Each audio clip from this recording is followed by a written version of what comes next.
in the translation. With full undiverted attention, Aditi thought of the Supreme Personality of Godhead, and in this way brought under full control her mind and senses, which resembled forceful horses. She concentrated her mind upon the Supreme Lord Vasudeva. Thus she performed the ritualistic ceremony known as Payovrata. Překlad. Aditi myslela na nejvyšší osobnost božství s upřenou pozorností a tak zcela ovládla svou mysl a smysly, jež připomínali mocné koně.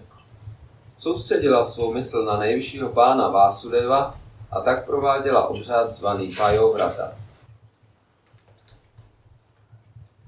Purport by His Divine Grace, A.C. Bhaktivedanta Swami Prabhupada. This is the process of Bhakti Yoga, Anya Vilashita Shunyam, Jnanakarma Danavitam, Anukuyena Krishna Shulam Bhakti Dhamma. One should render transcendental loving service to the Supreme Lord Krishna favorably and without desire for material profit or gain through fruitive activities or philosophical speculation. That is called pure devotional service. Význam. A toto je metoda bhakti yogi. A verš zní, oddaný by měl prokazovat transcendentální láskyplnou službu nejvyššímu pánu Kršnovi s příznivým postojem a bez touhy po hmotném prospěchu či zisku z plodonosných činností nebo filozofické spekulace. To se nazývá čistá oddaná služba. One simply has to concentrate upon the lotus feet of Vasudeva Krishna, Savaimanat Krishna Padara Vindayo. Je jen třeba se soustředit na lotosové nohy Vásudeva, Krishny, Savaimanat Krishna Padara Vindayo. Then the mind and senses will be controlled and one can engage himself fully in the devotional service of the Lord. Pak budou mysl a smysly ovládnuté a člověk bude schopný se plně zaměstnat oddanou službou pánu. The devotee does not need to practice the Hatha Yoga system to control the mind and senses. His mind and senses are automatically controlled because of unalloyed devotional service to the Lord. Pro ovládnutí mysli a smyslů tedy oddaný nemusí praktikovat hatha jogu. Díky své čisté oddané službě pánu je ovládá automaticky.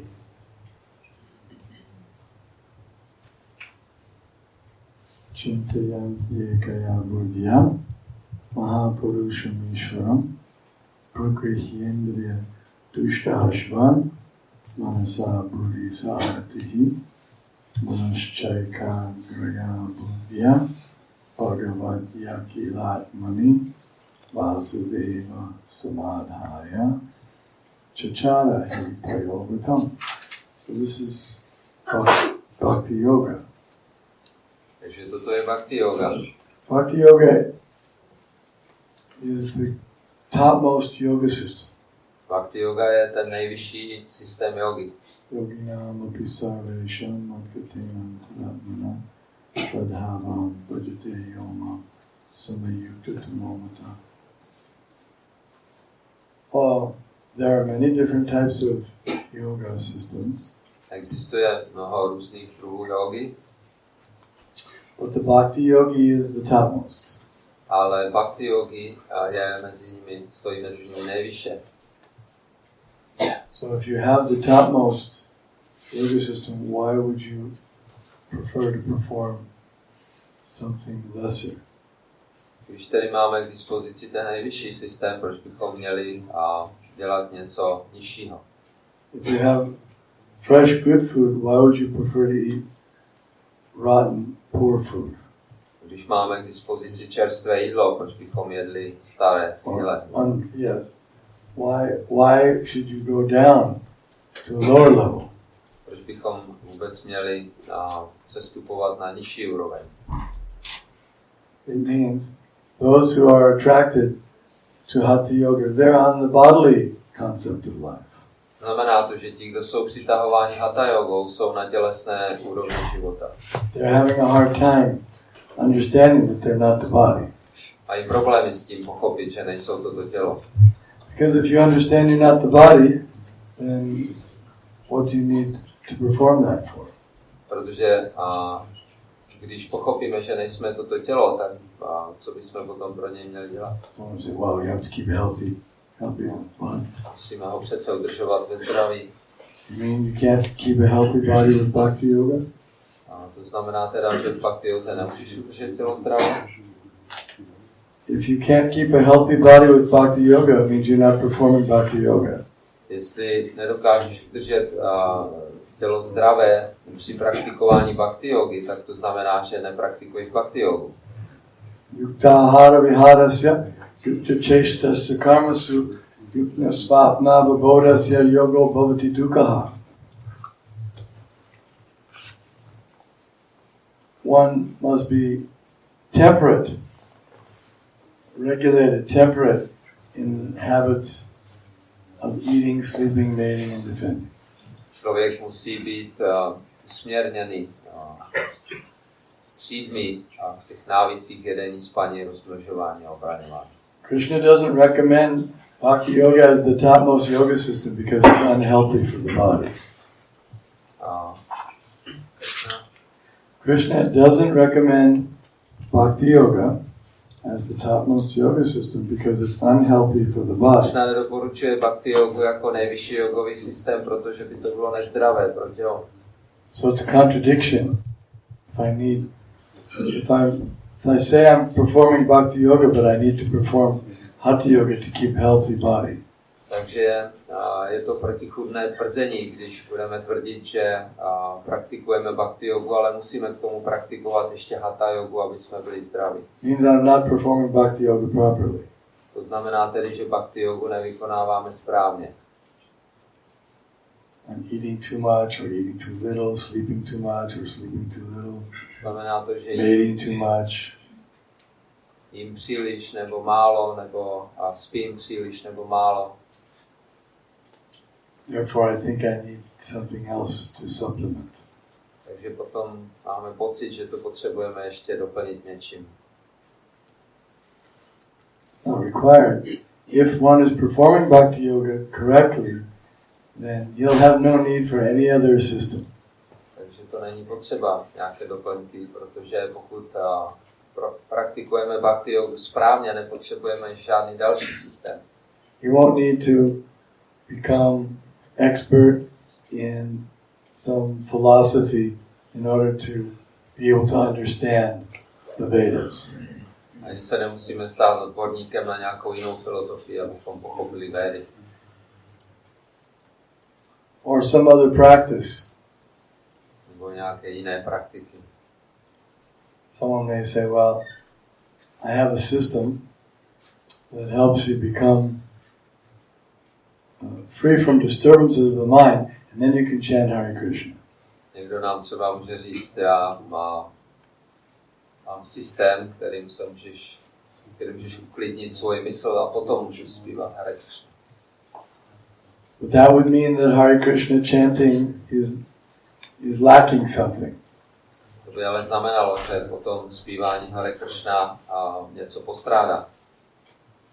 Ineche oshadi maya nashi baralagi harinama mahamantra lau tumi magi. Bhaktivinoda Thakur says that the chanting of the Mahamantra is the medicine for curing all of our diseases. Bhaktivinoda Thakur říká, že zpívání Hare Krishna Mahamantry je lékem pro všechny naše nemoci. But if we need something prior to chanting Hare Krishna, then means chanting Hare Krishna is not fully capable of curing all of our diseases. Pokud bychom ale potřebovali ještě něco předtím, než začneme zpívat Hare Krishna, tak by to znamenalo, že zpívání Hare Krishna není schopno vylečit všechny naše nemoci. So one may say, well, what's the harm anyway? We're chanting Hare Krishna, that's the main thing. Takže někdo by řekl, co je za problém, zpíváme Hare Krishna, to je to hlavní. Yes, but there's a correct way to perform devotional service and incorrect way also. Ano, ale existuje správný způsob, jak vykonávat to danou službu, a existuje také nesprávný způsob. This verse describes pure devotional service. Ten Tento verš popisuje čistou oddanou službu. This is Rupa Goswami saying this, and I think it's also from another Vedic scripture, that describing pure devotional service. Rupa Goswami tento verš říká, pochází někde Anya abhilashita shunyam. All other desires are void. Neabhilášitá šunyam znamená, že všechny ostatní touhy jsou na nula. All other desires means other than simply serving. Všechny ostatní touhy znamená jiné než sloužit. And the idea is that if one's thinking I have to get some material gain, I have to get some profit, or I like to speculate, that's not pure devotional service. Tím se chce říct, že pokud toužíme po nějakém hmotném zisku nebo výsledcích, nebo chceme spekulovat ještě, tak to není čistá oddaná služba. So the karmis, they will have a difficult time. They won't be able to perform pure devotional service because they're always thinking about profits. Karmis budou mít problém vykonávat čistou oddanou službu, protože neustále myslí na to, co získají. How much is going into my account? Kolik dostanou na konto. And if there's not enough going into their account, they'll do some other business. A když jim na konto nepřichází dostatek prostředků, tak budou dělat ještě další business. They're businessmen. Jsou businessmeni. So, as long as the profit's coming in, then it's a good business. Takže dokud přichází nějaký profit, tak je to dobrý business. It's like there's some, you can hear they have radio shows, religious radio shows. And so the person calls in and says, since I began worshiping such and such, I got a new car, and I got a new house. And that's considered a success. V nějakých rádiových vysíláních náboženských společností můžeme někdy slyšet, jak tam lidé volají a říkají, od té doby, co uctívám toho a toho, tak mám nové auto a nový dům a to považuji za úspěch. And the people listening, they say, wow, that's successful religion. A lidé, kteří to poslouchají, si říkají, tak to je úspěšné náboženství. That's what I want. I want that. A to chci. Dharma, artha. Their idea of religion is to get some economic development, to get money.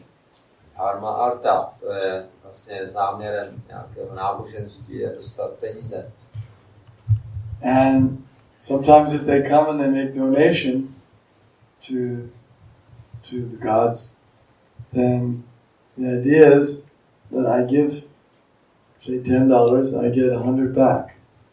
A když někdy dávají příspěvky těm svým bohům, tak je dávají s tím vědomím, že teďka dám třeba $10 a 100 dostanu zpátky. Now, most of the Westerners, they're not taking to Krishna consciousness for that purpose. Ale většina lidí na západě nepřichází do vědomí Krishny za tímto účelem. Because many of them had more material opulence, but they gave it up for serving Krishna. Většina lidí na západě měla nějaké bohatství, ale odevzdala ho pro službu Krishnovi. Prabhupada was very proud that he had disciples that had turned their back on material opulence. Prabhupada byl velice pyšný na to, že měl některé žáky, kteří se postavili zády ke svému hmotnému bohatství. He used to tell some of his people he was preaching to that this disciple, his father's very wealthy, offered him $1 million if he would leave Krishna consciousness and come back and join the business and begin doing what he did before. Prabhupada, když hovořil s lidmi, kázal někomu, tak se zmiňoval o svých žácích, říkal, tady ten má velice bohatého otce, ten mu nabídl $1 milion, když přijde zpátky, opustí vědomí Kršny, ale on to neudělal. It's quite an offer. To je teda to už je $1 nabídka. million $1 milion to engage in sense gratification. Most of us will do it for free.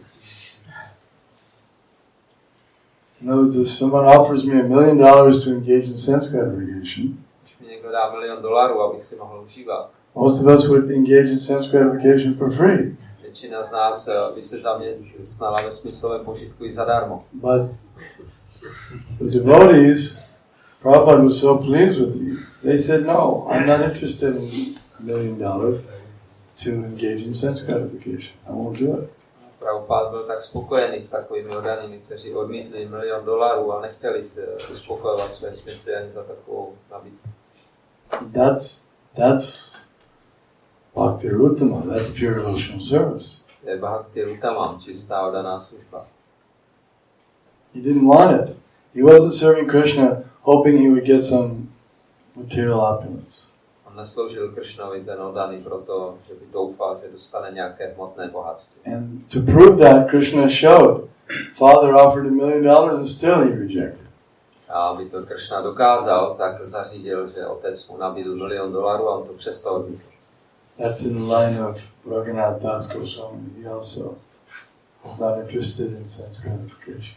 Takže to je vlastně vyšlepej Raghunath Das Goswamiho, který také odmítl ten smyslový požitek. Chakva Turnamashesha Mandalapati Shrenim Sada Tuchiva Utpa Dina Ganesha Ko Karunaya Kopina Kanta Shuta Gopi Bhava Rasamritaptila Hari Kalola Magna Mahur Vande Rupa Sanatana Rupa Shrijiv Gopal. 6 Goswamis gave up all material opulences. Takže tento verš říká, že 6 Goswami se vzdalo veškerého hmotného bohatství.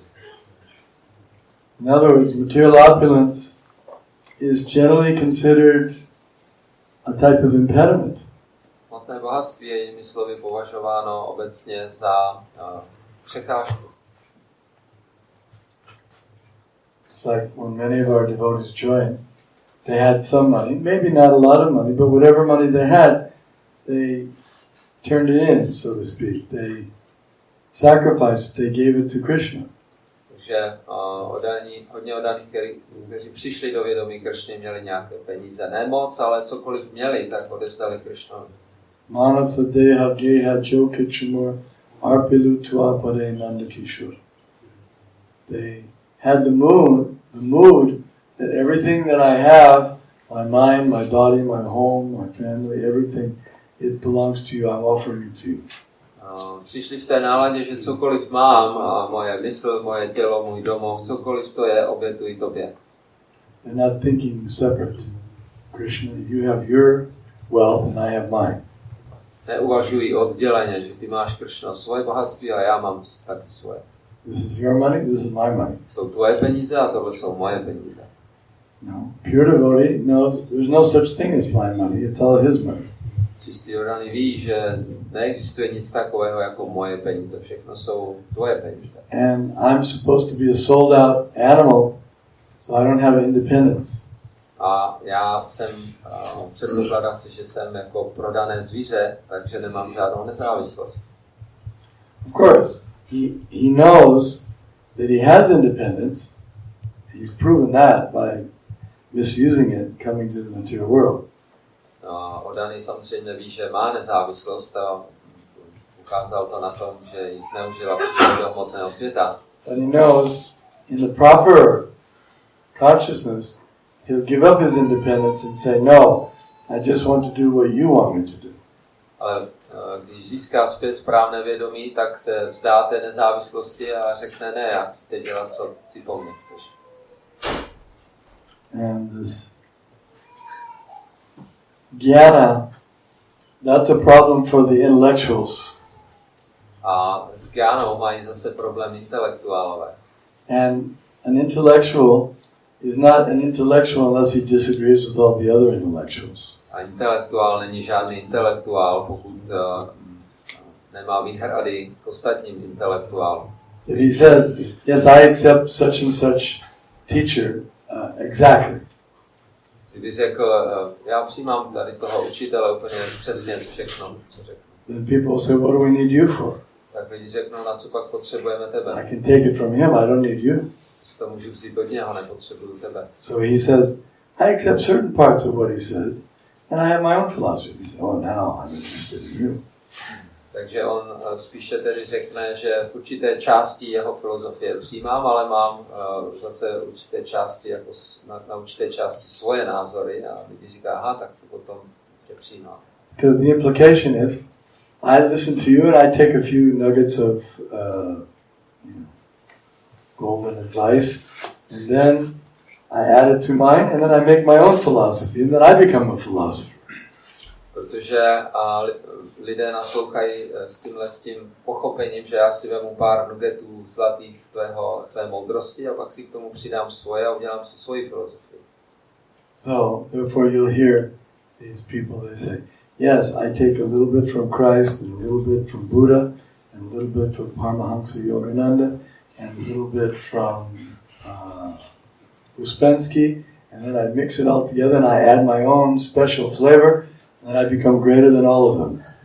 Takže proto lidé takhle uvažují, že si vezmou od každého z těchto filozofů, kteří byli vyjmenováni trošku, pak si k tomu přidají svoji vlastní jakoby zabarvení a pak budu lepší než oni všichni. They say, yeah, Krishna made a few nice points there in the second chapter. Říkají, no, tady v té druhé kapitole Krishna opravdu řekl pár dobrých věcí. Or someone may say, Shukadeva Goswami exaggerated a bit here, or underestimated here. A nebo říkají, Shukadeva Goswami to tady trošičku přehnal, tady to zase maličko podcenil. So that means that I'm putting myself in a higher position than Shukadeva Goswami or Krishna. To znamená, že se stavím do vyššího postavení než Shukadeva Goswami nebo Krishna. I can't critique Krishna or Shukadeva Goswami. Ale já nemůžu kritizovat Krishnu nebo Shukadeva. Critique, huh? What's the word for critique? Critique? Yeah, critique. It doesn't necessarily mean criticize, it means examine it. I analyze it. Posuzovat taky to znamená. Kriticky jako studovat. Krishna's Bhagavad Gita is not meant to be critiqued by ordinary living entities. Takže Bhagavad Gita není určena k tomu, aby posuzovali kriticky obyčejné živé bytosti. Prabhupada said he was speaking of one person who wrote a commentary on Bhagavad Gita. Prabhupada se zmiňoval o komsi, kdo napsal komentář na Bhagavad Gitu. And the commentator said, it is not, when Krishna says, Manmana bhava madbhakto madhyaji mamaskaru, amivashasi subjekti patiti nirpiyas. Always think of me, become my devotee, worship me, offer your homage to me. Thus you will come to me without fail. I promise you this because you are my very dear friend. It doesn't mean to the person Krishna, it means to the unborn within Krishna. Takže tady v tom verši Manmana bhava madbhakto a to, o čem se šla Prabhupada zmiňoval, o jakémsi autorovi, který vysvětluje, že tady v tom verši neznamená se obracet přímo na Kršnu, ale o co si nezrozeného v Kršna. And Prabhupada was analyzing that, how it is that person felt that he had the right to comment, to give his own opinion. A Šla Prabhupada analyzoval, proč si ta osoba myslí, že má právo komentovat tímto způsobem. He said, do you think Krishna has spoken so that some other rascal can come and give his own opinion? Prabhupada říkal, a on si myslí, že Krishna něco řekl proto, aby nějaký darebář potom to mohl komentovat a dávat své vlastní názory. He left something unstated, didn't say it properly, that some other some other rascal would come in and have to correct it. Myslíš, že Krishna něco jako nevyslovil plně, že tam nechal nějaká prázdná místa, aby nějaký darebák mohl přijít a komentovat to? No, everything Krishna says is perfect. Ne, všechno, co Krishna říká, je dokonalé. And Bhakti Yoga is what Krishna says. A Bhakti Yoga je to, co Krishna říká. So, you have to then decide how will you explain why you need something other than Bhakti Yoga. A proto musíme vysvětlit, proč by bylo potřeba něco jiného než Bhakti Yoga. If someone asks you, why are you doing something other than bhakti yoga?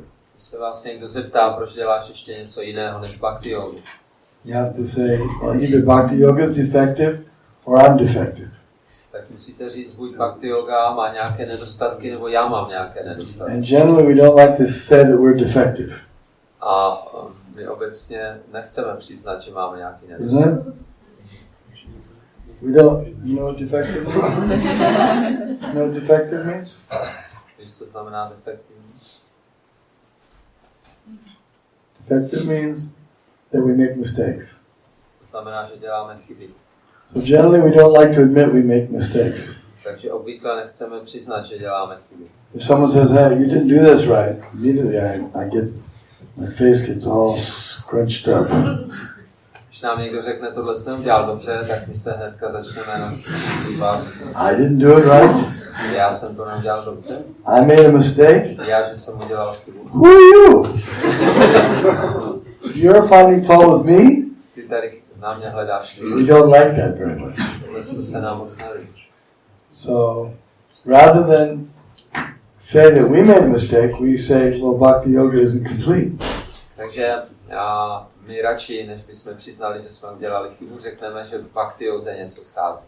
In other words, in order for bhakti yoga to be complete, you need to add in some hatha yoga. Takže, aby byla bhakti yoga úplná, tak tam musíme vložit trošku hatha yogy. Or some jnana. Nebo trošku gyány. Someone may say, yes, in order to preach properly, you have to know all the other philosophies. Therefore, you have to study in the university and learn all the other philosophies, so then you can preach properly. Někdo by mohl říct, že aby jsme mohli správně kázat, musíme se seznámit se všemi ostatními filozofiemi a tak jde na univerzitu studovat ty ostatní filozofie, aby mohl správně kázat. That's not correct, because Krishna defeats all the philosophies in his teachings. Což není správné, protože Krishna ve svém učení poráží všechny ostatní filozofie. Just read Bhagavad Gita, all the philosophies are defeated. Čti Bhagavad Gitu, všechny filozofie jsou tam poraženy. And if you're not satisfied that they're all defeated in Bhagavad Gita, then you can read 18,000 verses of Bhagavatam. A jestli nejsi spokojen tím, jak jsou tyto filozofie poraženy v Bhagavad Gita, můžeš číst 18 000 veršů Bhagavatam. And then we have 108 Upanishads you can study also. Máme také 108 Upanishad, které můžeš studovat. Vedanta Sutra, Vedanta Sutru, Mahabharata, Ramayana, Mahabharatu a Ramayana. and so many commentaries by acharyas. A tolik komentářů k těmto knihám od áčáryů. Jiva Goswami, Shad Sandarbha, Sandarbhy od Jivy Goswamiho. he's considered by many to be the greatest philosopher of all time. A mnozí ho považují za největšího filozofa všech dob. So being the greatest philosopher, he defeats all the other philosophies. That's what makes him a great philosopher. A velký filozof je proto, že porazil všechny ostatní filozofie. Now, you may say, well, then what's the difference between him and the other philosopher you mentioned earlier? No, jak je tedy rozdíl mezi ním a ostatními filozofii, o kterých jsme se zmiňovali dříve? The difference is that he defeats all other philosophies, but he establishes, or shall we say, corroborates Krishna's philosophy as being the perfect philosophy. A on je velký filozof, protože poráží všechny ostatní filozofie a ustanovuje Krishnovu filozofii jako tu nejvyšší.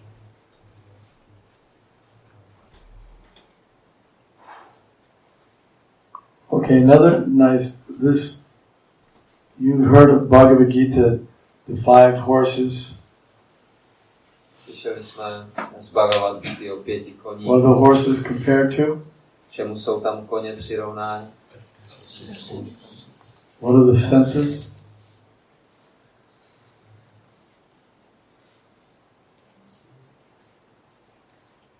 What are the senses?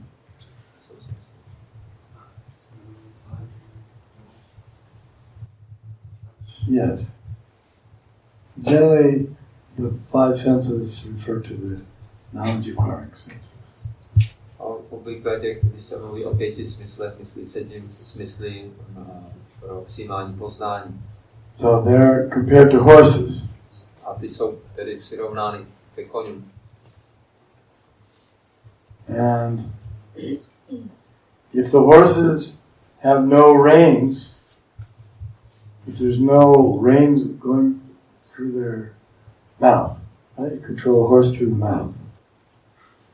A když tedy nejsou otěže, kterými bychom ty koně mohli ovládat skrze ústa. So if they don't have the reins going through their mouth, then they're uncontrolled. Tak ty koně potom jsou neovladatelné. So the reins represent the mind. Takže otěže, Mind. otěže zastupují nebo And the představují driver represents the intelligence, buddhya. a Buddhi sadati. The chariot driver is the mind. ten, kdo Excuse me, the intelligence. a ten, kdo řídí ten kočár, to je inteligence. Intelligence holds the mind, and the mind holds the senses. Inteligence drží mysl a mysl drží smysl. But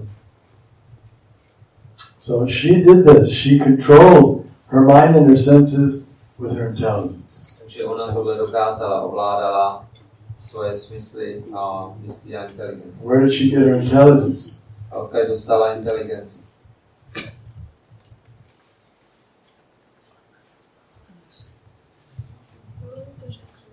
Her husband, yes. Od jejího manžela. Her husband gave her good intelligence. Její manžel jí dal dobrou inteligenci. She had bad idea. She wanted to kill Indra. Ona měla takový špatný nápad, chtěla zabít Indru. That's not a good thing. Což No, that was Diti, excuse me. to byla So no, Diti is different. Adity, tak to bylo jiné. But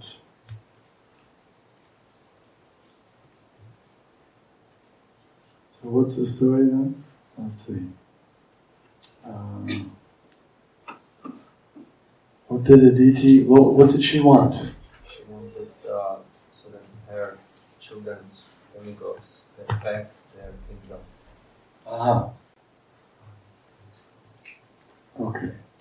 So he gave her this process. She wanted to get. So it's the same husband. He's the husband of Diti and Aditi. Takže Kašapa je manželem jak Diti, tak Aditi. So he had to deal with different wives, different approach. Takže různé manželky, různý přístup. Right? Diti, she was upset that her two sons were killed by Indra, or by Vishnu. They were killed by Vishnu, but on behalf of Indra. Ona byla rozrušena tím, že její dva synové byli zabiti Višnuem kvůli Indrovi. And so she wanted to kill Indra. Proto chtěla Indru zabít. So she asked her husband, please give me a process that I can get a son that will kill Indra. Takže žádala svého manžela, aby dal nějaký způsob, jak dostane syna, který... What was that process he gave her? A co jí dal za proces? It was like a year-long. Year long. This is only 12 days. So that was longer. What was that called?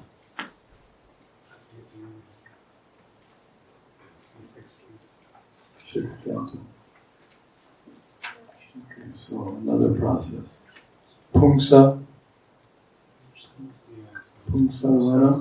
Pungsavana. So she got a different process. 1 year process.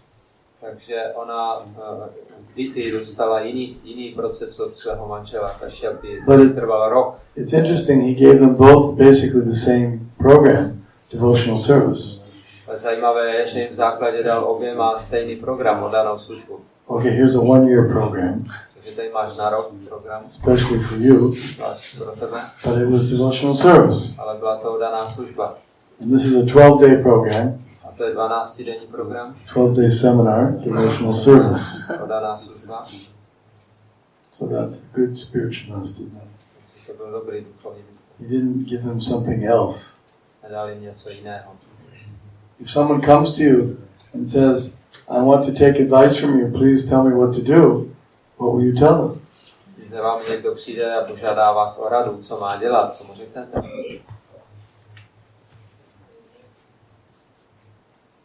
Use my intelligence to give them bhakti. I would use my intelligence to give them bhakti. Použiji svoji inteligenci k tomu, abych jim dal bhakti yoga. Yes. So you're saying you may dress it in a different way, but it'll still be bhakti yoga. Když teda říct, že to navlékneš nějakým způsobem, ale ve skutečnosti to bude bhakti yoga. Yes, we could say that about chanting, for example. We could say, now we're going to have a, what do we call it now? A Nam Yagya. Takže, no, můžeme to říct jinak, třeba jak teďka tomu říkáme Nam Yagya. Oh, Nam Yagya. Okay, you can call it Nam Yagya, you can call it, what else, a 24-hour kirtan, 12-hour kirtan. Můžeme tomu říkat, jakkoliv chceme, Nam Yagya, 24-hodinový kirtan, 12-hodinový kirtan. But that's kirtan, that's our process, that's bhakti yoga. To je kirtan, to je náš proces, bhakti yoga. But breathing, that's not bhakti yoga. Ale dýchání to není bhakti yoga. Now, you could say that, you could even say it is part of bhakti yoga. Ale dokonce bychom mohli říct i to, že je to součást bhakti yoga. If you were in such a yuga. Kdyby jsme byli v Satya Yoga. Why such a yuga? Proč Satya Yoga? Protože Satya Yoga tam byli Different processes. Yes, because if I were in such a yuga, then I could perform it. Protože kdybych žil v Satya Yoga, tak bych mohl dělat. But in Kali Yuga, you can't perform Ale v Kali Ashtanga yoga, Yoga nelze praktikovat meditation. Ashtanga yogu. Not meant for this age. Není to určeno pro tento věk. So if I teach someone that, I'm not teaching them a process that's practicable. Takže když někoho budu učit tohle, tak ho učím něco, co se nedá praktikovat. I'm teaching them something that they will definitely fail. Učíme něco, v čem definitivně neuspějí. Guaranteed failure. Absolutely guaranteed failure. Absolutně jisté, že neuspějí. So then it can't be bhakti yoga. Takže pak to nemůže být. Because bhakti yoga is never a failure. Protože bhakti yoga není nikdy neúspěšná. So what am I teaching? It's not bhakti yoga. Takže co je pak učíme, to není It's something that's a failure. Je to něco, co nebude účinné. As a guru, I should tell them that it's a failure. A jako guru bych jim správně měl říct, že tohle účinné nebude. But because I want to take some money from them, or I want to win some favor from them, or I want to whatever. Ale protože od nich chci nějaké peníze, nebo aby byli jako příznivě nakloněni mi, tak, nebo cokoliv jiného, tak. Then I may suggest, why don't you practice this? And I don't tell them that it doesn't work.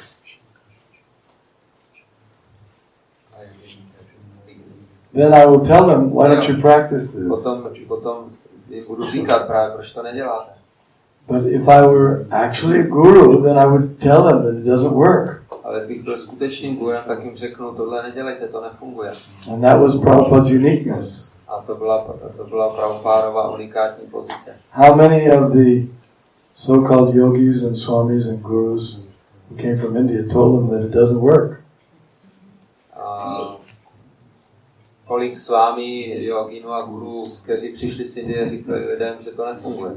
Only Prabhupada said it doesn't work. Jenom Prabhupada říkal, že tyhle věci nefungují. And only Prabhupada told the truth. Jenom Prabhupada říkal pravdu. And now you see that none of them are practicing because it doesn't work. A vidíme, že dneska to nikdo z nich už nepraktikuje, protože to The process works if you're in such a yuga. Ten proces funguje, když jsi v Satya Yoga. So just wait around for the next such a yuga. It's not that far off. Tak počkej jenom na další The next age coming is Satya Yoga. Už není tak daleko, Satya Yoga je příští věk hned. In Satya Yoga, everything changes. The whole atmosphere just becomes surcharged with goodness. V Satya Yoga se všechno mění, celá atmosféra je prostoupena kvalitou dobra. Completely, well, I shouldn't say completely pure, but almost completely pure. neměl bych říkat úplně čistá atmosféra, ale téměř úplně čistá. No vice, Žádné násilí, no cheating, žádné podvádění, no. žádné What are the žádné podvádění. positive thing? There's complete truthfulness, complete austerity, Naprostá pravdivost compassion, a odříkání, soucit existuje. cleanliness. What are the four? Čistota. Yeah. So all those things are practically complete. Takže tyto 4 věci jsou téměř v úplné míře. Just like you wouldn't have dirty rivers, dirty air, Jako dirty radio messages, něco, porno on the internet. You wouldn't have any of that. takže něco jako znečištěné řeky, nebo znečištěné ovzduší, nebo znečištěné rádiové vysílání, nebo porno, něco takového neexistuje. People's hearts don't even have it in them. Srdce lidí to ani nemají. Everyone you associate with is pure-hearted. Každý, s kým se sdružujete, tak má čisté srdce. The goddess of the earth is so pleased that she's abundantly supplying everything in full bounty, and it's very healthy and nourishing. A země je tak spokojená s těmito lidmi, že ve velkém jako plodí všechno v plném dostatku pro výživu. Demigods are showering their blessings upon everyone. A polovozy nedávají každému naplno svá požehnání. In that environment, then you can practice Hatha Yoga. Tak v takovém prostředí se pak dá Hatha Yoga praktikovat. Not in the city in the nice studio with leotards. Leotards. Co to je? Aha, jsme. Clothes. Takže Hatha Yoga není pro praktikování v nějakém studiu ve městě, v nějakém tom jejich oblečení speciálně. We have to be, if we have to be gurus, we have to tell the truth.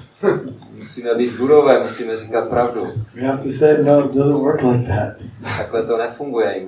This is not yoga. To není yoga. This is boga.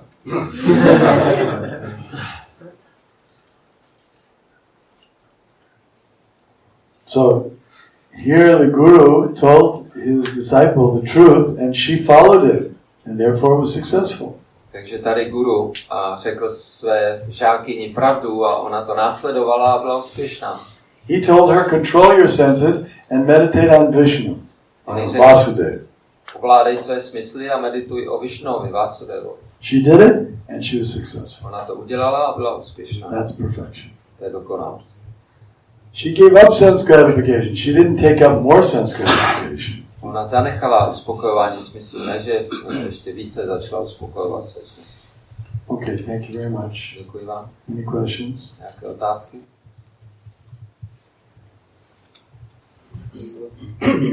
Prabhupada tam říkal, že nejlepší způsob jako pro námi je tančit v kirtánu a zpívat Hare Krishna. Když se někdy setkávám v denní, prostě oni dělají Hatha Yogu, takové cvičení a nějaký tělesný a přitom vidím, že oni pak v kirtánu třeba neskáčou nebo netančí a pak když se jich na to zeptám, prostě tak nějakou. Prabhupada said that pranayama, we do pranayama also during kirtan, dance. Who said Prabhupada said? Kdo řekl, že Prabhupada said? To je v Bhagavatam napsané, že nejlepší způsob pro námi je zpívání Hare Krishna, tančení před Bosem. Bhagavatam says that? Bhagavatam. Show me. The best pranayama is dancing in front of the deities and chanting. You can find that? Najdeš to? Je to jako způsob a nejlepší způsob. Maybe you can find that because I'd like to see that. Možná bys to mohl najít.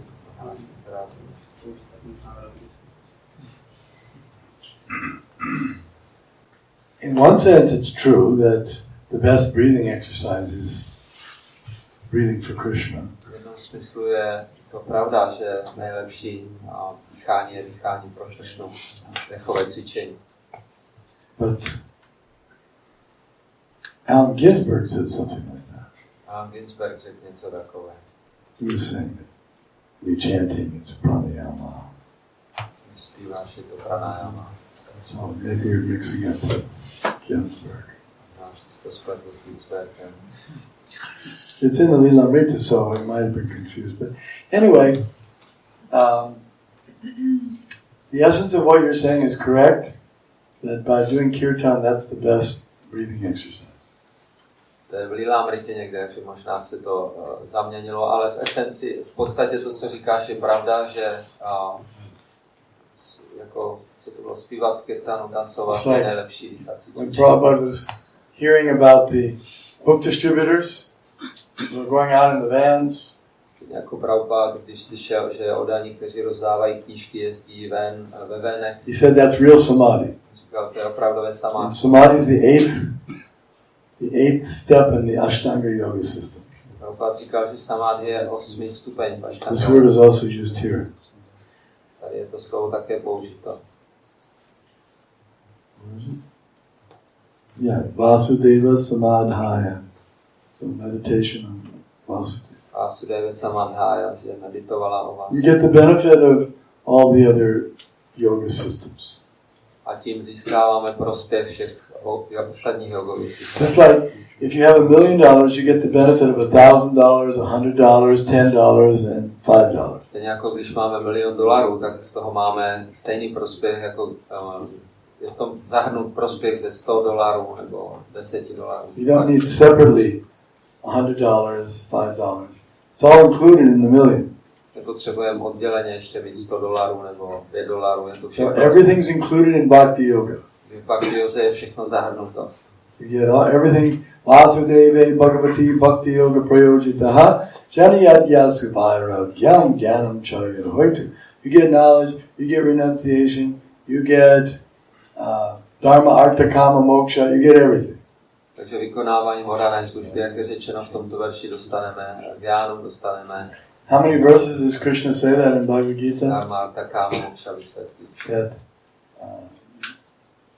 not by dana, not by jnana, not by Veda. What I'm giving you is better than all those. It's superior to all those. Kolik je veršů v Bhagavad Gita, kde Krishna říká, že ani gyánou, ani studiem ved, ani vykonáváním obětí a tak dále, jenom podanou službou. What's that verse? It's all included if you perform. Yeah. It's all included in Bhakti Yoga. Takže všechno tohle z toho, co je vyjmenováno v těch verších, je zahrnuto v Bhakti Yoze.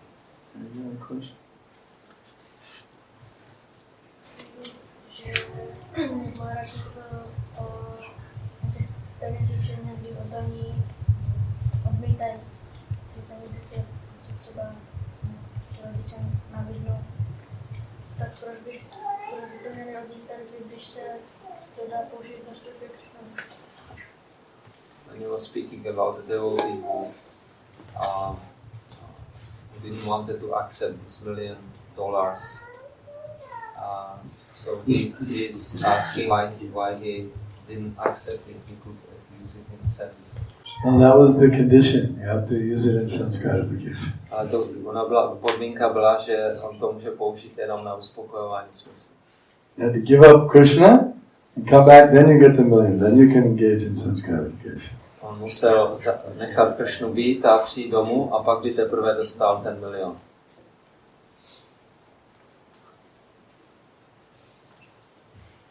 My sa na jednohmotnej úrovni združujeme s tými hmotnými prípotánostami, si to uvedomujeme a bojíme sa to ako z toho pustiť, lebo bojíme sa o to, že keď to pustíme, budeme trpeť ešte viac, čo ma tam prichádza. We are on the subtle platform, still attached to our material attachments. We fear that when we let them loose, we will suffer even more. So what is happening? Subtle.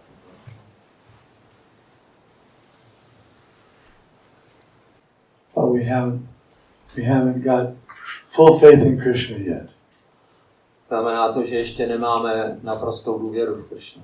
Like Draupadi, when Dushasan was trying to embarrass her in front of the assembly. Stejně jako Draupadi, když chtěl Dušásan strapnit před celým tím shromážděním.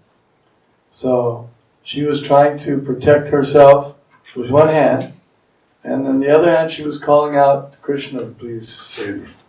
Tak ona se snažila jednou rukou se ochraňovat a druhou ruku zvedla a volala po Krishnovi, aby ji zachránil. Then she realized, well, how can I protect myself? This is a big Maharati. He can fight with 10,000 warriors at the same time. I'm just a, fragile woman. How am I going to protect with my one hand myself against him? Ale potom zrealizovala, že říkala si, já jsem jenom tady křehká žena, jak já můžu bojovat tady s tím Maharatim, který může bojovat najednou z kolika. So she gave up completely. 10 000. So she put up both hands and called for Krishna. Tak zvedla obě ruce a volala po Krishna. That's complete surrender. A to bylo úplné odevzdání. She realized that she got a big lesson in that assembly. Big lesson. Ona dostala velkou lekci. Her 5 husbands. She had the 5 greatest warriors who were her husbands, and none of them could help her at her time of need. A ona měla 5 manželů a všichni byli ti největší bojovníci, ale nemohli jí pomoci v té době, kdy to potřebovala. She was from a great family, great father, great grandfather, everyone, all the in-laws, the Kurus were there. Bhishma, no one could help her.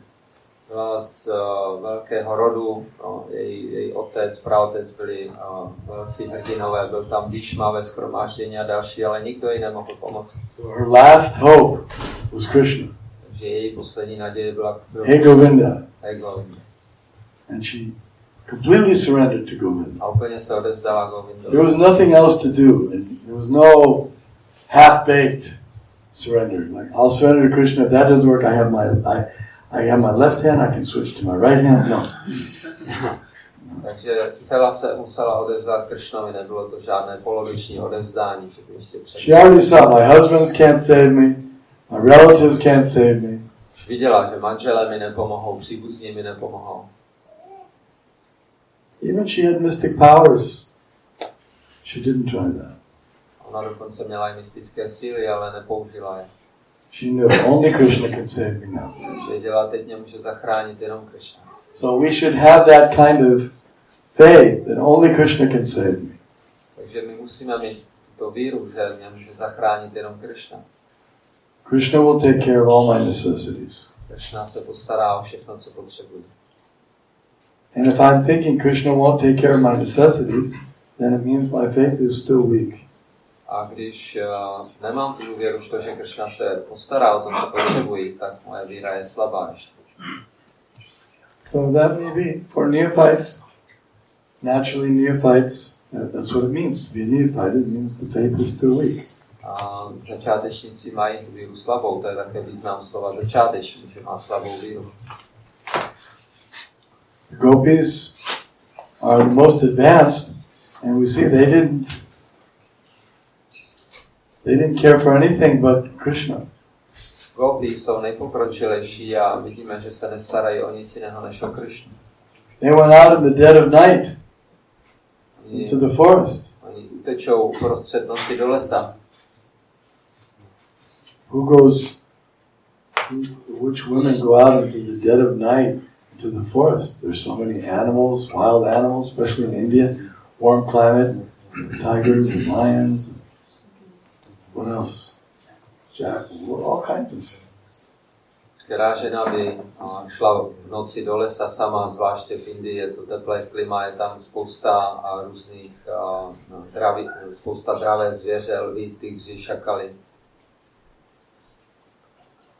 So that's a higher stage. Takže to je vysoká úroveň. As we go on in devotional service, our faith in Krishna will increase. čím víc budeme pokračovat s vědomím Krishny, tím více se naše víra v Krishnu bude zvětšovat. Gradually we'll see. Krishna makes the perfect arrangement. He knows exactly what I need and he provides it. Krishna to nakonec dokonale zařídí. On přesně ví, co potřebujeme a dodá nám.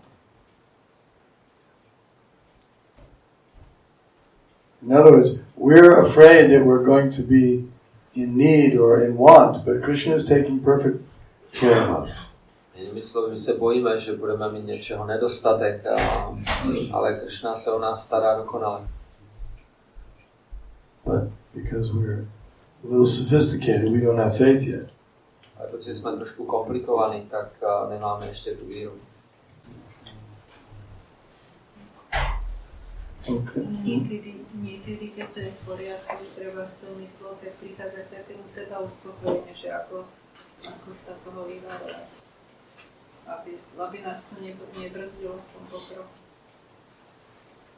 Sometimes when the mind is okay, we are like self-complacent or something like this. So how to avoid this so that it's not blocked on our spirit.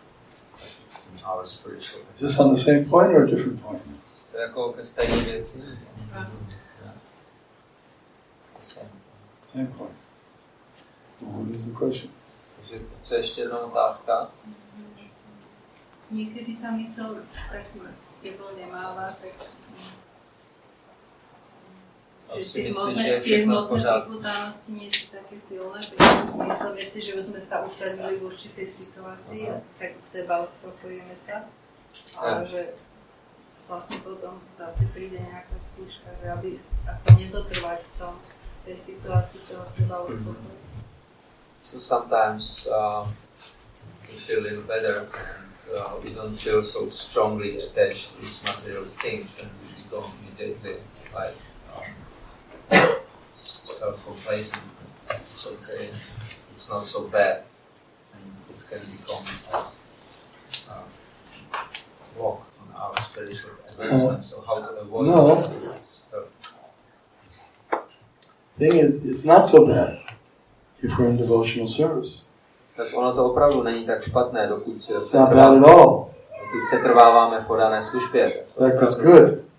Je to opravdu dobré. Even the material world, which is a horrible place, becomes a great place when you're in devotional service. Dokonce i hmotný svět, což je hrozné místo, je dobrý, když zůstáváme v podané službě. I like the description one of my godbrothers gave in 1966. He had just met Prabhupada and he learned chanting Hare Krishna. Mně se líbí komentář, který dal jeden můj duchovní bratr v 66. tehdy se zrovna potkal s Prabhupádou. So he was chanting as he walked down the street. Začal zpívat Hare Krishna, tak si zpíval, když šel po ulici. And it was a horrible part of town. A to byla hrozná část města. But he said the chanting made everything look different. A on říkal, když jsem zpíval, tak to všechno vypadalo jinak. He said it made everything look, blissful. Všechno vypadalo blaženě. Even the creeps. Dokonce i kriminálníci. The creeps means. Creeps. Creeps means. Even the bums and the foolish people and the thieves, everybody looked nice. Takoví ty bezdomovci tam, hlupáci a zloději, všichni vypadali pěkně. Krishna consciousness makes everything nice. Krishna vědomí způsobí, že všechno vypadá pěkně.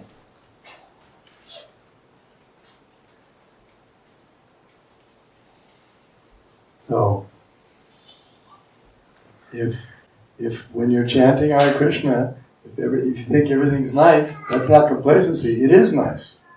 Takže když zpíváme Hare Krishna a všechno nám připadá být hezké, tak to není jako sebe uspokojení nějaké, ale je to pravda, opravdu to hezké je. It's nice because you're chanting Hare Krishna. Je to pěkné právě proto, že zpíváme Hare Krishna. And if you stop chanting Hare Krishna and you think it's nice, that's Maya.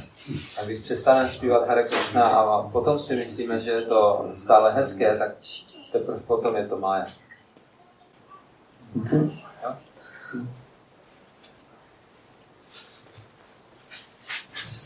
To by si živá bytost ještě může poklesnout, když se vrátí zpátky do Krishna. He wants to know if the living entity can still fall down again after coming back to Krishna. He can, but Krishna promises he won't. Může, ale Krishna slibuje, že nepoklesne. Okay, so I think we'll stop there. Thank you very much.